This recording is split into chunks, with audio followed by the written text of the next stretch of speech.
Okay, we all know that comics in general have myriads of villains who seem to fall to the wayside, and I've covered a couple already. Like I said in my last video, I have compiled a list of these forgotten characters, and I've mostly just talked about DC, but here I want to talk about a Marvel villain. Not just any Marvel baddie though, he's actually the worst villain I've seen so far, but at least he's kind of a joke. Meet Joshua Waldemeier, also known as The Wall or The Wicked Wall. This guy is brought to you by the guys over at the Electric Company. I'm not making a joke either. If you're Gen Z, then there's a good chance you've never heard of them. You see, there was a kid show in 1971 called The Electric Company, and in a fun promotion for them in association with Marvel, there was a comic produced called Spidey Super Stories. And it's in one of these comics we learn about a once happy high school student named Joshua, who gets caught up in an accident that turns him into the supervillain known as The Wall, and he ended up becoming a villain of Spider-Man.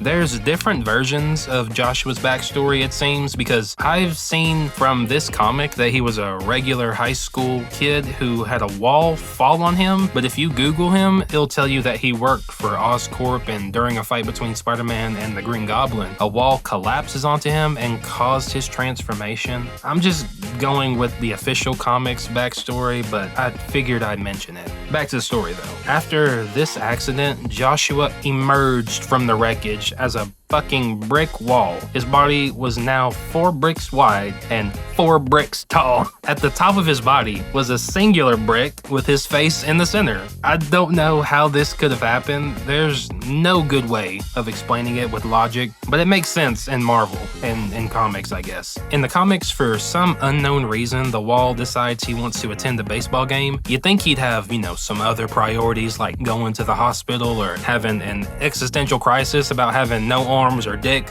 but he's gotta go see the Mets. And instead of being a humble fan, he enters the field and begins attacking the players, as well as an umpire who he knocks the fuck out. Luckily, Spider-Man, in his full getup, who is also in attendance, notices this and begins to fight back against the Wall. Unfortunately, Spider-Man's attacks are ineffective, and when he tries to throw himself against the Wall's body, he just bounces off it. Spider-Man then shoots some webs at him, and it defeats him, I guess. And just as he does this, the umpire comes to, tells them both to get off his lawn, and kicks them out of the stadium. And then it cuts to the two of them sitting on a bench outside of the stadium as they talk out their differences. And yeah, ladies and gentlemen, that's it. This is so much shorter than the rest of these videos I've done, because usually these people pop up in different comics, but no, not here. There's no further appearances outside of this comic and this TV show. I mean, we really don't need to see the Wall again, considering there's so many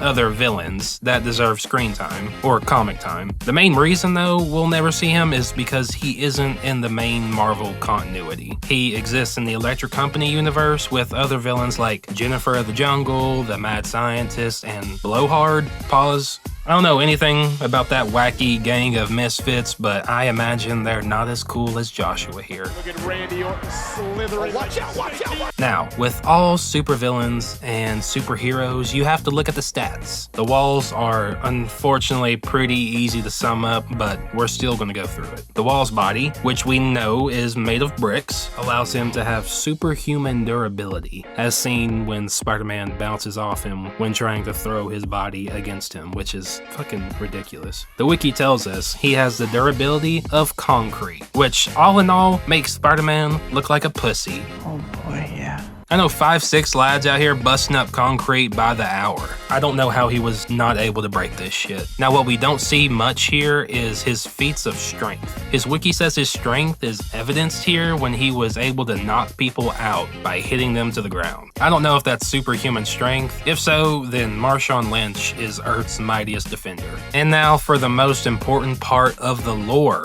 We covered his strength, his durability, and all that's left is his speed. The Wall can run faster than the average wall. Jesus Christ. Anyways, there you have it. A full analysis on the most obscure Spider-Man villain I've found so far. Best believe I'm combing through the files in search of some real freaks, just some grimy fucking weirdos, because I know they're out there, just lurking in obscurity. I hope you enjoyed it though, and hopefully you learned something new about comics. I'll see you in the next one, nerds.